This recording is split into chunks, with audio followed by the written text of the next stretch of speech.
My mom humiliated me at my wedding, so I exposed her husband's affairs in front of everyone, and now she wants me to apologize. I'm 33 years old, and not too long ago, I married my boyfriend of 3 years, let's call him Grant. He's 28, and we first crossed paths at a coworker's wedding.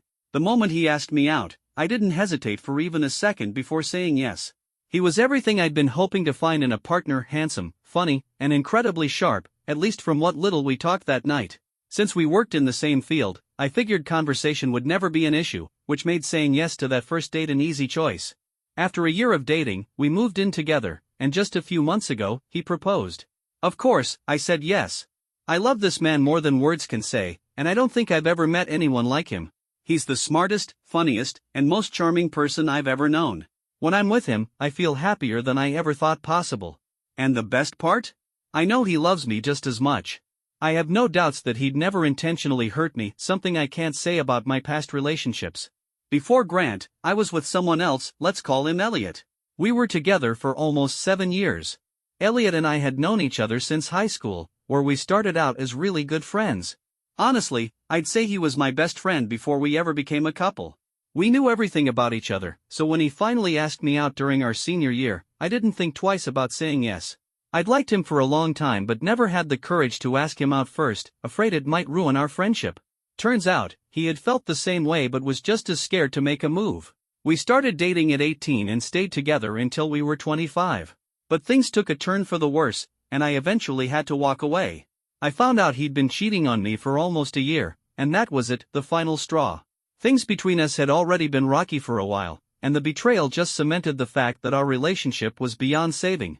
It crushed me because, for the longest time, I genuinely believed we'd end up married with a family of our own. I'd built my dreams around that man, only to realize I'd been fooling myself. No matter how much time we had spent together, he wasn't the right person for me. Elliot and I had chosen to go to the same college on purpose. We wanted to stick together, and our parents were supportive since they knew how much we meant to each other. Our families had seen us grow up side by side since middle school, so they didn't try to interfere with our decisions. As for me, I didn't have much of a family to answer to. My father passed away when I was in middle school, and my mother was never really involved in my life. She was too wrapped up in her own world to pay much attention to what I was doing, so she pretty much let me do whatever I wanted. I had all the freedom in the world, and while that might not have been ideal, I turned out okay, so I can't really complain. Since I wasn't close with my mom, and Elliot had always been open with his family, neither of us felt any pressure about our choices. After college, we had already decided we'd move in together, and our parents didn't object. We both landed jobs right after graduation and found an apartment that was conveniently located between our workplaces. In the beginning, everything was great. It felt like we were living the dream we had always imagined. He was sweet, considerate, and I did my best to be the kind of partner I thought he wanted. But over time, something changed.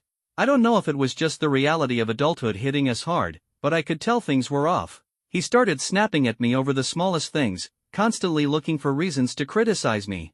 He would always apologize afterward, but nothing ever really changed. And it was never anything major, just petty, insignificant stuff. One time, he got upset because I didn't put enough salt in his food and flat out refused to eat dinner. That crushed me because I was already juggling all the housework while trying to keep up with my job. The pressure was unbearable, and I felt like no matter how hard I tried, it was never enough. In the beginning, Elliot actually used to help me with the housework. He made sure I wasn't carrying all the weight on my own. But over time, that changed.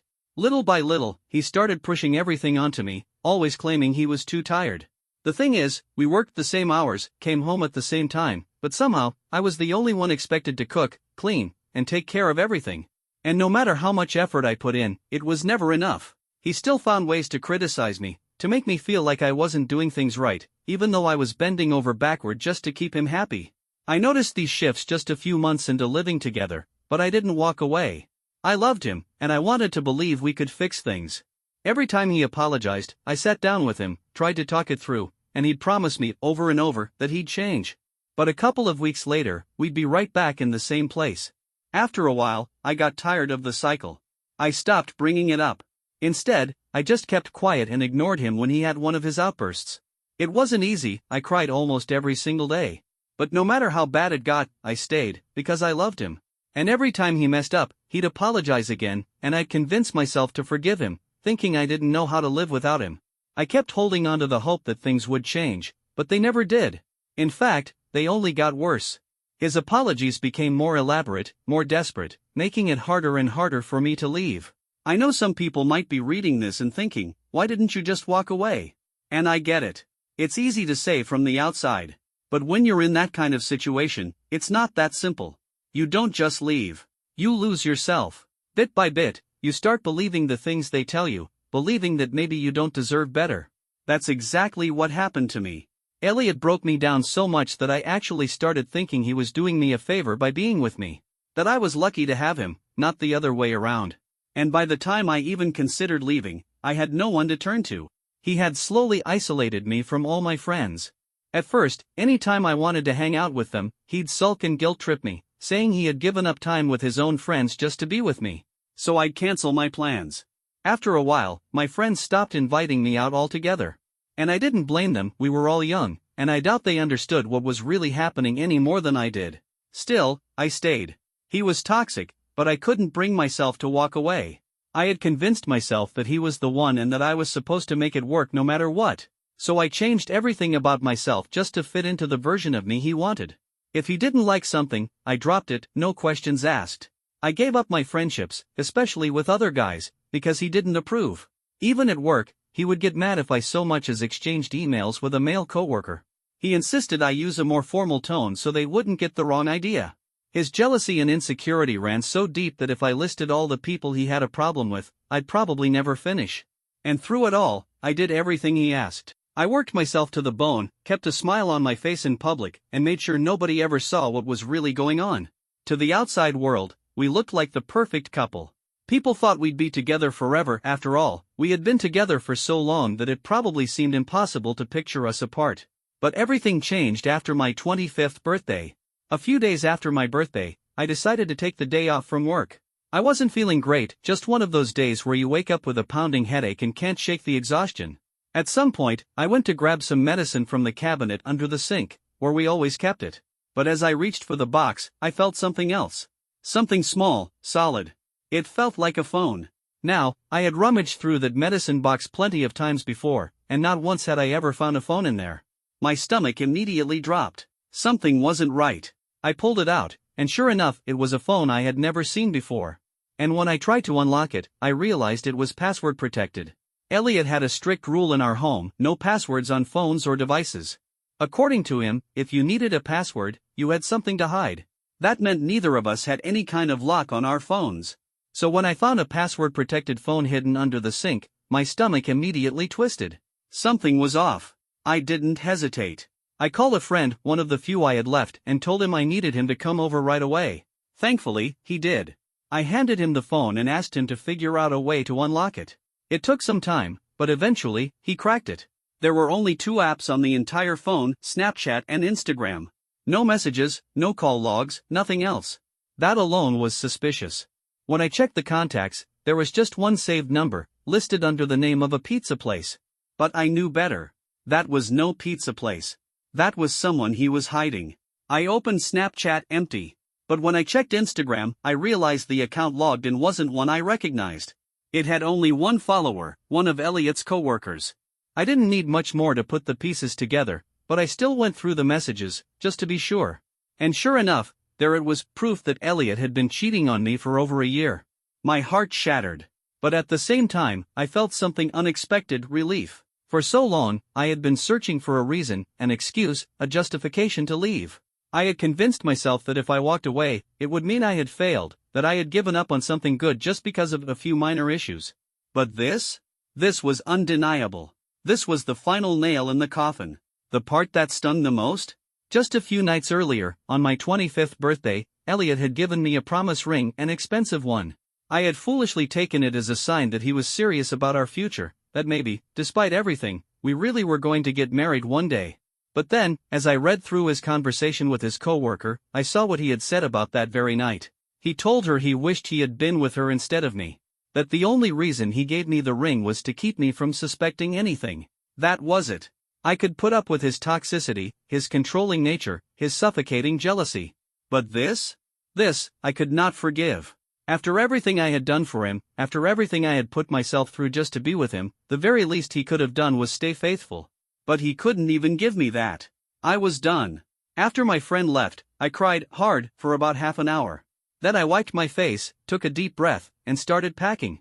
Within 2 hours, I was at my mom's house. I didn't have anywhere else to go. Elliot had isolated me from my friends, and I wasn't close enough to my co-workers to expect them to take me in. My mom and I didn't have the best relationship, but at that moment, she was my only option. To my surprise, she was kind about it. I sobbed as I explained everything to her, and she hugged me, told me I could stay as long as I needed. For the next couple of weeks, she took care of me. And I needed it. Those first days were brutal. Elliot tried to contact me constantly. Every day, my phone would light up with his name. And every day, I forced myself to ignore it. It wasn't easy. I had spent so long feeling like I needed him that part of me kept wanting to go back. But then I'd remember what I had read, and it would snap me back to reality. I wasn't going to sabotage my life again. This time, I was done. The only time I went back to the apartment was to grab the rest of my stuff. I ran into him while I was there. He tried to talk to me, but I shut him down before he could even start. I told him we were done, and that was it. That was all the closure I needed.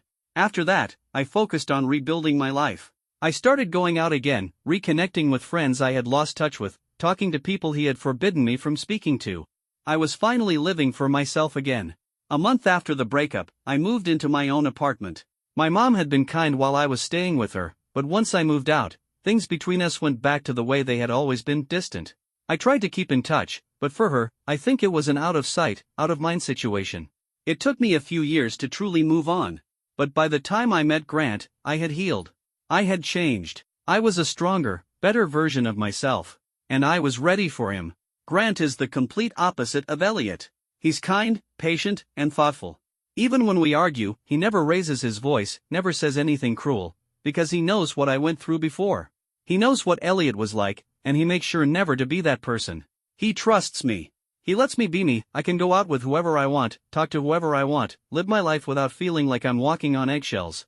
Being with him is a breath of fresh air. A complete upgrade. And I love him for it. But my mom? I could tell she didn't love him as much as I did. When Grant and I first started dating, my mother wouldn't stop bugging me about the age gap. She kept asking if I was sure about him, as if I hadn't thought it through. Honestly, age had never been an issue for us. It wasn't like he was in his early 20s, he was 25 when we met, a grown man, more than capable of handling himself. But for some reason, my mother just couldn't let it go. I could tell she wasn't comfortable with the idea of me dating a younger guy. She kept saying I needed to think long-term, that she didn't want me to end up in a relationship where he relied on me for everything just because I was older and more established in my career. I didn't say it to her face, but I wasn't exactly eager to take relationship advice or career advice, for that matter, from a woman who had quit everything for a man who cheated on her. When I was in my third year of college, my mother married my stepdad. At that point, it had been almost 8 years since my father had passed away, so I didn't have a problem with it. She had been dating my stepdad for about 2 years before they tied the knot. They had actually known each other since high school, and after my dad died, he was there for her. He helped her through the grieving process, was a good friend to her, and eventually, their friendship turned into something more. I never questioned their relationship until I found out what was really going on. About 6 months into their marriage, I started hearing whispers from relatives.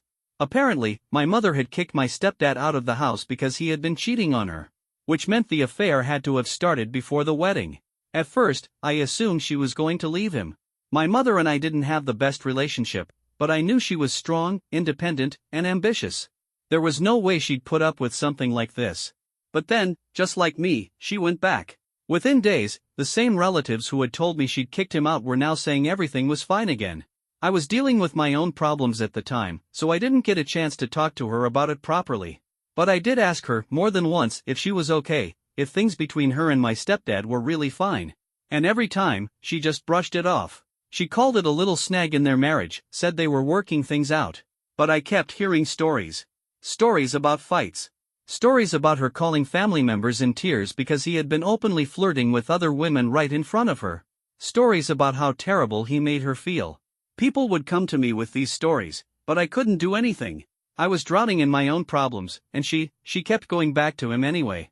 It became a pattern. He would hurt her, she would cry to other people, then she would forgive him and pretend everything was fine. Eventually, even the rest of the family stopped reacting to it. It was just how their marriage was. And my mother? She stopped making a fuss over it. She just let him do whatever he wanted. At every family event, he would shamelessly flirt with other women, and she wouldn't say a word. She'd just grab a glass of wine and look the other way. It was sad, but it was normal for them. Fast forward to my wedding. I decided to let my mother give a toast. She was, after all, my only surviving parent. It felt like the right thing to do. Big mistake. During her speech, she made jokes about my past relationship with Elliot. In front of everyone. Some people in Grant's family didn't even know about Elliot, and yet, there she was, making a spectacle of it. She said things like, "I hope this marriage turns out better than the one you had planned with Elliot. And, I also hope that this time, I won't have to deal with you running to me after a breakup, because I'm too old to take care of you like a child now." I sat there, stunned. Mortified. She didn't even think to run the speech by me first before bringing up something so personal, so painful. By the time she finished, I was so upset that I said something I probably shouldn't have. But in that moment, I didn't care. I looked her dead in the eye and said, "Everyone here knows how your husband treats you. How he flirts with anything that breathes. How he's been cheating on you since the day you married him. And how you let him get away with it because you're so scared of being alone, so desperate to be loved by anyone." The room went silent. But I didn't regret a word of it. So instead of commenting on my relationships, maybe my mother should focus on her own marriage. That shut her up. Grant, ever the peacemaker, quickly called everyone to the dance floor to break the tension. It worked, for the most part. The atmosphere was awkward for a bit, but people did their best to move on. Everyone except my mother and stepdad. They left the venue immediately, and I didn't hear from them until a few days ago. When she finally reached out, she wasted no time letting me know how deeply insulted she was by what I had said. According to her, my words were completely uncalled for, and now she expects me to publicly apologize and take it all back because she doesn't approve of my behavior. I could tell she was upset, but I stood by what I said. I hadn't come out of nowhere with an attack, I had simply responded to the unnecessary humiliation she threw at me on my wedding day. When I told her that, she started crying. She said she had expected more from me as her only daughter. That she thought I'd have a better sense of humor. According to her, she was just joking, but I had gone too far. So I asked her, if everyone in the family already knew about her and my stepdad, why was she so upset? And that's when she admitted it. It wasn't just about what I said, it was who had heard it. Grant's family. Our friends. A few of my father's old business associates. Even some of her friends, people who had no idea about my stepdad's infidelity. Now, they knew. And she hated that. She wasn't mad because I had lied, she was mad because I had told the truth in front of the wrong audience. Then she threw one final guilt trip at me. She reminded me of the time I had broken up with Elliot, how she had been there for me, how she had taken care of me. And yet, instead of offering her the same kindness, I had humiliated her in front of everyone. And for a second, I actually felt bad. I started questioning myself. Did I go too far? Should I have handled it differently? But then Grant reminded me, I wasn't the one who turned my wedding into a joke. She was. Update 1. After talking it over with Grant and really thinking about it, we've decided there will be no apology. I was falling into my old habit again, being too sensitive, too quick to take the blame for someone else's actions. But the truth is, I don't owe an apology to someone who never put in the effort to have a real relationship with me, yet still thought she had the right to humiliate me on my wedding day. She knew I hated talking about Elliot. She knew I wanted a fresh start. And still, she made him the punchline of her little speech. She had a chance to show up for me as a mother, to be supportive. Instead, she embarrassed me. Maybe she was there for me after my breakup with Elliot, but honestly? That was the bare minimum of what a mother should do. I don't owe her anything. And I've decided I'm blocking her. She doesn't get another chance to reach out. To everyone who has supported me, thank you. From the bottom of our hearts, Grant and I are so grateful. Update 2. I've officially cut my mother out of my life. She's blocked on social media, blocked on my phone, completely cut off. It wasn't an easy decision. After losing my dad, she was the only parent I had left. And even though we were never close, there was still a part of me that wanted that connection. But I've finally accepted that I was never a priority to her. And that's okay. Because I do have people in my life who truly love and support me. Grant. His family. My friends. And that's more than enough. I don't need to keep holding on to people who only bring me pain just because I'm used to them. I'm not going down that road again. Update 3. Hi everyone. It's been 6 months since the wedding, and I just wanted to check in. Grant and I are so happy. We finally went on our honeymoon. We couldn't go right after the wedding because of work, but we made time, and it was amazing. So relaxing, so fun, everything we wanted it to be. As for my mother, we haven't spoken in 6 months, but apparently, she's been running around telling everyone how much she's done for me and how ungrateful I am. But honestly, I couldn't care less. Because the truth is, everyone in the family knows that what I said at the wedding was the truth. And I never would have said any of it if she hadn't made my past trauma a joke. It's really that simple. But I don't want to waste energy on her anymore. The bottom line? Grant and I are happy. Just like I knew we would be. And my mother? She can go take a hike.